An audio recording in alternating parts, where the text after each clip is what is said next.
तमसो मा ज्योतिर्गमय मृत्योर्मा अमृतगमय।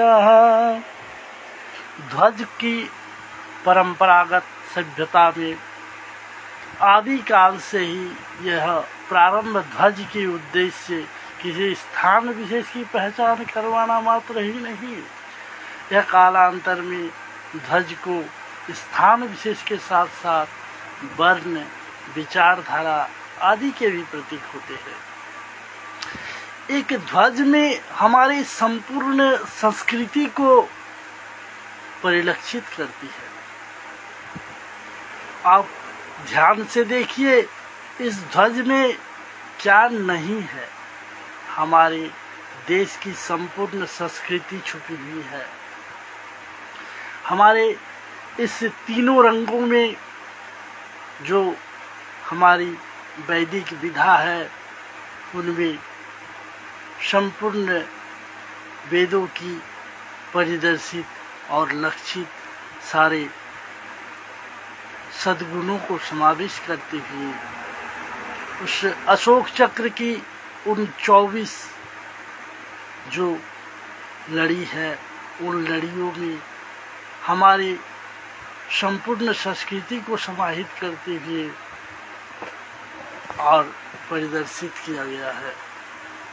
हमारे यहाँ राष्ट्रीय ध्वज को चर्चा और वैदिक काल में, यह अथर्ववेद में कुछ मंत्र इस तरह से कहे गए हैं बहुत। ये राष्ट्रीय ध्वज को आकार और प्रकार को उल्लेखित करते हुए कहे हैं 5वें और 21वें और 12वें और 11वें में अथर्ववेद में कहा गया है। 11 अध्याय में भी यह दिया गया है राष्ट्रीय ध्वज के आकार और प्रकार में उल्लेख। राष्ट्रीय ध्वज के इन दिनों राष्ट्रीय ध्वज के रंग लाल होता था और उस पर सनातन के चिन्ह अंकित और सूर्य के चिन्ह अंकित होते थे। ये सूर्य के चिन्ह हमारे संपूर्ण संस्कृति को परिदर्शित करती है और वही अशोक चक्र शोक विहीन को अंकित करती है।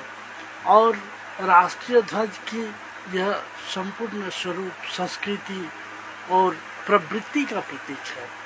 लाल रंग हिंसा के प्रतीक के रूप में जहाँ अपितु प्रेम और प्रतीक रूप था, प्रेम और स्नेह का रंग, और यह लाल रंग बना गया है। वसुधैव कुटुंबकम की विचारधारा से यह हमारे देश को संस्कृति सदैव राष्ट्रीय की सद्भावना परिचायन करती है। प्राणी मात्र में कल्याण की कामनाएं छुपी हुई है। इसीलिए सर्वे भवन्तु सुखिना, सर्वे सन्तु निरामया की भावना को परिव्यक्त करते हुए आपस में भाईचारे का संपूर्ण विश्व की हित की कामना को लेते हुए राष्ट्रीय ध्वज में लाल रंग को समाई गई है। और सूर्य का तेज भी यह सदैव प्रेरणा का स्रोत होता है। इसलिए ऋग्वेद में यह प्रारंभिक ऋचाओं में भी इसका वर्णन किया गया है। सूर्य की उपासना का बात पढ़ने से ही मिलता है कि सूर्य प्रकाश शक्ति का भंडार है और इस रूप में यह हमारे लिए प्रेरक भी है और राष्ट्र की क्षमता का प्रतीक होता है। और इस प्रकाश से, इस तेज से, तेजोमय दैदीप्यमान तेज से हमारे सभी कलुषों को नष्ट कर देती है और सभी अज्ञानों को दूर करते हुए सच्चिदानंद प्रभु की ओर परिदर्शित करती है। अपितु सत्य और ज्ञान की प्राप्ति होती है। सतता और अज्ञान अंधकार को मिटाकर सदैव सतता की ओर ले जाती है। इसीलिए सादा रंग जो चिरंतन सत्य है, सादा, जब हम किसी परब्रह्म की प्राप्ति के लिए अग्रसरित होते हैं तो उस श्वेत रंग पर ही प्रभावित होती है। रंग तो कुछ काल के लिए ही होता है, लेकिन सदैव चिरंतन सतता के लिए सदैव सादा रंग ही एक संपूर्ण सतता का रंग है।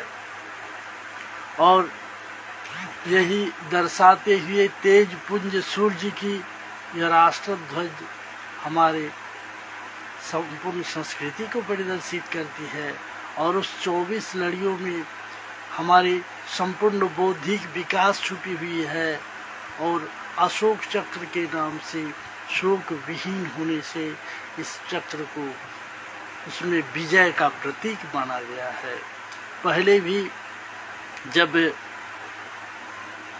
युद्ध हुआ करता था वैदिक काल में, तो वो ध्वज भी लाल रंग के ही हुआ करता था, जिस पर विजय का प्रतीक होता था। विजय पताका के नाम से वो भी लाल रंग ही से सुसज्जित होते थे, सूर्य की रश्मि से सुसज्जित होते थे, सूर्य को अंकित करते हुए। और उसमें तेज और बल की सारी प्रक्रियाएं भरी हुई होती है। और यही संस्कृति को परिदर्शित करती है। हमारे इस राष्ट्रीय ध्वज में छुपी हुई सारे क्रियाओं में एक एक लड़ी में सारा संसार बसा हुआ है। सूर्य चिन्ह श्वेत वर्ण से अंकित करना महत्वपूर्ण है। श्वेत वर्ण शांति का प्रतीक है, शक्ति पुंज है। और सूर्य की श्वेत वर्ण अंकित करना अभिप्राय यह है कि हम शक्ति और शांति की ओर उपासना करते हैं। और कार्यों को उद्वेलित करने के लिए, हमें प्रेरित करने के लिए, हमें अग्रसरित होने के लिए निर्देश देती है। और फिर बताया जाता है, अथर्ववेद में कहा गया है, अभयं मित्राद भयं पुरु ज, अभयं भक्त भयं दीवान सर्वा आशा मित्रं भवन्तु। अर्थात हमें मित्र और अमित्र से अभय प्राप्त हो, परिचित से और अपरिचित से अभय प्राप्त हो, रात्रि एवं दिन से अभय प्राप्त हो, सारी दिशाएं हमारे मित्र की हो जाए और युद्ध में विजय प्राप्त करे।